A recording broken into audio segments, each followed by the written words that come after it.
প্রিয় দর্শক, বিশ্বকাপের সবচেয়ে রহস্যময় এবং সবচেয়ে নাটকীয় একটা ম্যাচ দেখলো সারা বিশ্ববাসী। নিশ্চিত মিশরের জয় থেকে রেফারির একটা ভুলের কারণে জয় পেয়ে গেল আর্জেন্টিনা। কেন বারবার মুসলিম দেশগুলো খেলার মাঠে নামলেই রেফারির এই বিতর্কিত সিদ্ধান্ত? কেন নিশ্চিত একটা গোল রিভিউ নাটক করে বাতিল করে দেওয়া হলো? বিশ্ব ফুটবল কি তবে সত্যি বিক্রি হয়ে গেছে? ফেয়ার প্লে বা নিরপেক্ষ খেলার বুলি আওলানো ফিফা কি আসলেই পর্দার আড়াল থেকে বিশ্ব রাজনীতি আর কর্পোরেট বিলিয়নারদের ইশারায় চলে? 2026 বিশ্বকাপের শেষ 16 ম্যাচে আর্জেন্টিনা আর মিশরের মধ্যকার লড়াইটি যারা দেখেছেন তাদের মনে এখন একটাই প্রশ্ন, এটি কি ফুটবল ম্যাচ ছিল নাকি আগে থেকে লিখে রাখা কোনো সিনেমার স্ক্রিপ্ট? পুরো বিশ্ববাসী যখন নিশ্চিত ছিল যে আফ্রিকার সিংহ এবং মুসলিম বিশ্বের গর্ব মিশর আজ বর্তমান বিশ্ব চ্যাম্পিয়ন আর্জেন্টিনাকে বিদায় করে কোয়ার্টার ফাইনালে যাচ্ছে, ঠিক তখনই ঘটল ইতিহাসের সবচেয়ে নাটকীয় এবং বিতর্কিত ঘটনা। ম্যাচের 78 মিনিট পর্যন্ত 2-0 গোলে এগিয়ে থাকা মিশর মাত্র 14 মিনিটে কিভাবে 3টি গোল হজম করল? রেফারি কেন মিশরের নিশ্চিত গোল রিভিউ নাটকের মাধ্যমে বাতিল করে দিল? কেন বারবার মুসলিম দেশগুলো ফুটবলের বড় মঞ্চ আসলেই এমন বৈষম্য আর বিতর্কের সিদ্ধান্তের শিকার হয়? অনেকেই তো একে সরাসরি ফিফার সবচেয়ে বড় চুরি বলে আখ্যা দিয়েছেন। যে মিশর পুরো ম্যাচটিতে প্রায় 78 মিনিট পর্যন্ত ম্যাচটি নিজেদের করে নিয়েছিল, মাত্র শেষের 14 মিনিটে কি এমন ঘটেছিল যার কারণে 3টি গোল তাদের হজম করতে হলো? মিশর কি এমন ভয় এবং কি এমন ইশারায় নিজেদের জেতা ম্যাচটি তারা ইচ্ছে করে হেরে গেল?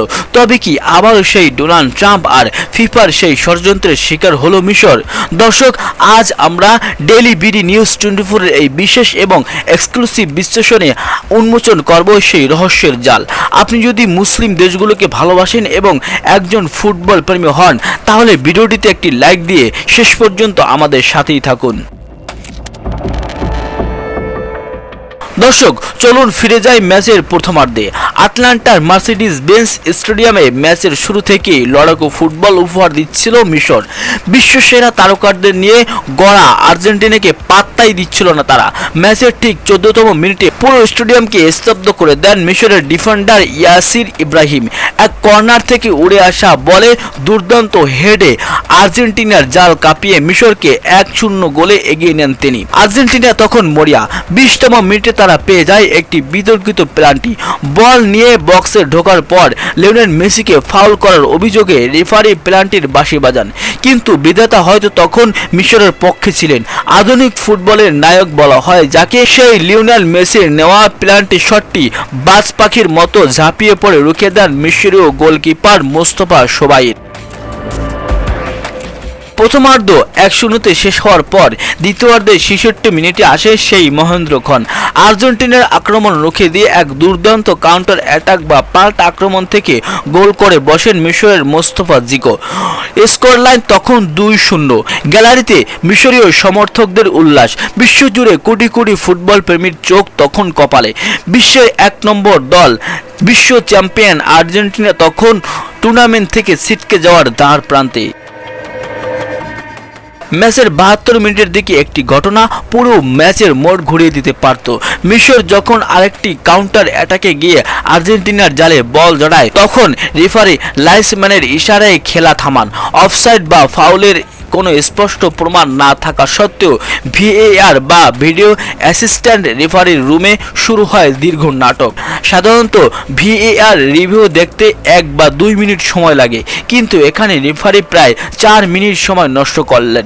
বারবার বিভিন্ন অ্যাঙ্গেল থেকে রিপ্লে দেখার পরও কোনো স্পষ্ট ফাউল বা অফসাইড চোখে পড়েনি। কিন্তু শেষ পর্যন্ত রেফারি মাঠের ভিতরের স্ক্রিনে কি দেখলেন তা কেবল তিনিই জানেন। একটি নিশ্চিত গোল বাতিল করে দেওয়া হলো মিশরের। ফুটবল বিশ্লেষকদের বড় একটি অংশের মতে রেফারি যদি সেখানে মিশরের 3-0 গোলের লিড বহাল রাখতেন, তবে আর্জেন্টিনার পক্ষে ম্যাচে ফেরা কোনোভাবেই সম্ভব হতো না।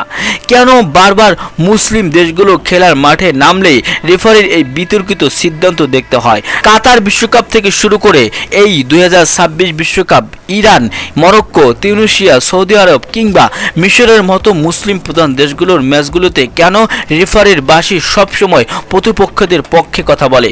অনেকেই সামাজিক যোগাযোগ মাধ্যমে ক্ষোভ উগড়ে দিয়ে বলেছেন, পশ্চিমা মিডিয়া আর ফিফার নীতি নির্ধারকরা কোনোভাবেই চান না যে কোনো মুসলিম দেশ এবারের বিশ্বকাপে শেষ পর্যন্ত টিকে থাকুক। আর এই কারণেই কি মিশরের নিশ্চিত গোলটি রিভিউ নাটকের মাধ্যমে বাতিল করে দেওয়া হলো।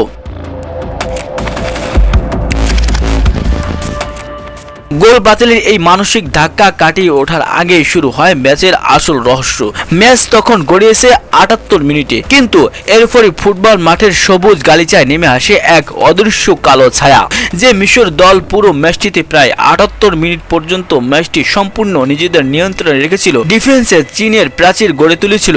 হঠাৎ মাত্র শেষের 14 মিনিটে তাদের কি এমন ঘটেছিল যার কারণে 3টি গোল হজম করতে হলো। 79 মিনিটে ক্রিস্টিয়ানো রোমেরোর গোল, 83 মিনিটে লিওনেল মেসির গোল এবং শেষ মুহূর্তে 92 মিনিটে এনজো ফার্নান্দেজের গোল।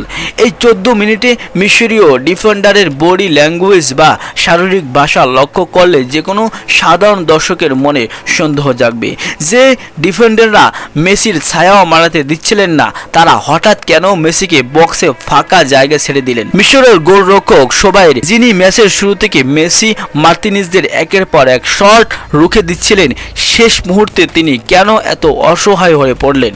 ফুটবল দুনিয়ায় এখন চাউল হচ্ছে এক নতুন গুঞ্জন। ফুটবল প্রেমীদের মনে প্রশ্ন, মিশরের দলের খেলোয়াড়রা কি কোনো অদৃশ্য ভয় কিংবা ইশারায় নিজেদের এই জেতা ম্যাচটি ইচ্ছে করে হেরে গেল? ড্রেসিং রুমে হাফ টাইমের সময় বা ম্যাচের শেষ দিকে কি এমন কোনো বার্তা এসেছিল যা তাদের বাধ্য করেছে আর্জেন্টিনাকে ছেড়ে দিতে? কারণ আর্জেন্টিনা টুর্নামেন্ট থেকে বিদায় নেওয়া মানেই ফিফার $1 বিলিয়ন স্পন্সরশিপ বা ব্রডকাস্টিং রাইটস আর টিকিটের বাজারে ধস পড়া। মেসিকে সারা বিশ্বকাপের কোয়ার্টার ফাইনাল বা সেমিফাইনাল ভাবতেই পারে না ফিফার কর্পোরেট দুনিয়া। তবে কি মিশরকে এখানে বলির পাঠা বানানো হলো? দর্শক, এই রহস্যের সুতো কিন্তু আরও গভীরে পোতা। অনেকেই এই ম্যাচের পিছনে ডোনাল্ড ট্রাম্প এবং ফিফার সেই চিরচেনা কর্পোরেট ষড়যন্ত্রের গন্ধ পাচ্ছেন। আমরা জানি 2026 সালের এই বিশ্বকাপ অনুষ্ঠিত হচ্ছে যুক্তরাষ্ট্র, মেক্সিকো এবং কানাডায়। আর যুক্তরাষ্ট্রের মাটিতে ডোনাল্ড ট্রাম্পের রাজনৈতিক প্রভাব এবং আন্তর্জাতিক নীতি কেমন তা পুরো বিশ্ব ভালো করেই জানে। আমেরিকার মাটিতে বিশ্বকাপ আয়োজনের পেছনে সবচেয়ে বড় উদ্দেশ্য হলো বিপুল পরিমাণ মুনাফা অর্জন। আর লিওনেল মেসি বর্তমানে যুক্তরাষ্ট্রের ক্লাব ইন্টার মায়ামিতে খেলছেন, যার ফলে আমেরিকায় মেসির জনপ্রিয়তা আকাশচুম্বী। মেসি যদি বিশ্বকাপের রাউন্ড অফ 16 থেকেই বিদায় নেন, তবে আমেরিকার মাটিতে চলমান এই বিশ্বকাপের ব্যবসায়িক আকর্ষণ অর্ধেক হয়ে যাবে। ভূরাজনৈতিক বিশ্লেষকরা বলছেন, পশ্চিমা শক্তিগুলো এবং ফিফার থিঙ্ক ট্যাঙ্ক কখনো চায় না যে আরব বা মুসলিম বিশ্বের কোনো দেশ ফুটবলের এই সর্বোচ্চ মঞ্চে আমেরিকার মাটিতে এসে চ্যাম্পিয়নশিপের দিকে এগিয়ে যাক। দর্শক, মিশরকে হারানোর পিছনে মাঠের বাইরের এই বিশাল বাণিজ্যিক এবং রাজনৈতিক চাপ কি কাজ করেছিল? ট্রাম্পের প্রশাসন এবং ফিফার নীতি নির্ধারকদের গোপন সমঝোতার শিকার কি তবে মিশর? কোটি কোটি ফুটবল প্রেমীদের দাবি, রেফারিকে ব্যবহার করে আর্জেন্টিনাকে জেতানোর এই পুরো প্রক্রিয়াটি আসলে ফিফার ইতিহাসে অন্যতম বড় একটি চাল। ফুটবলকে বলা হয় দ্য বিউটিফুল গেম বা সুন্দর খেলা, কিন্তু মাঠের ভিতরের এমন বিতর্কিত সিদ্ধান্ত, রেফারিদের একপেশে আচরণ আর কর্পোরেট এবং রাজনৈতিক ষড়যন্ত্র যদি ম্যাচের ভাগ্য নির্ধারণ করে দেয়, তবে এই খেলার সৌন্দর্য আর কোথায় থাকে? মিশর হয়তো ম্যাচটি হেরে বিশ্বকাপ থেকে বিদায় নিয়েছে, কিন্তু সারা বিশ্ব জুড়ে কোটি কোটি ফুটবল প্রেমীদের মন জয় করে নিয়েছে তারা। অন্যদিকে রেফারি আর ভাগ্যের সহায়তায় আর্জেন্টিনা কোয়ার্টার ফাইনালে উঠলেও এই জয় চিরকাল বিতর্কের জন্ম দিয়ে যাবে। দর্শক, মিশর বনাম আর্জেন্টিনার এই ম্যাচ নিয়ে আপনার ব্যক্তিগত মতামত কি? আপনার কি সত্যি মনে হয় রেফারি ইচ্ছাকৃতভাবে ভুল সিদ্ধান্ত দিয়ে মিশরের কাছ থেকে জয় ছিনিয়ে নিয়েছে, নাকি এর পিছনে সত্যি ডোনাল্ড ট্রাম্প এবং ফিফার কোনো বড় ষড়যন্ত্র কাজ করেছে?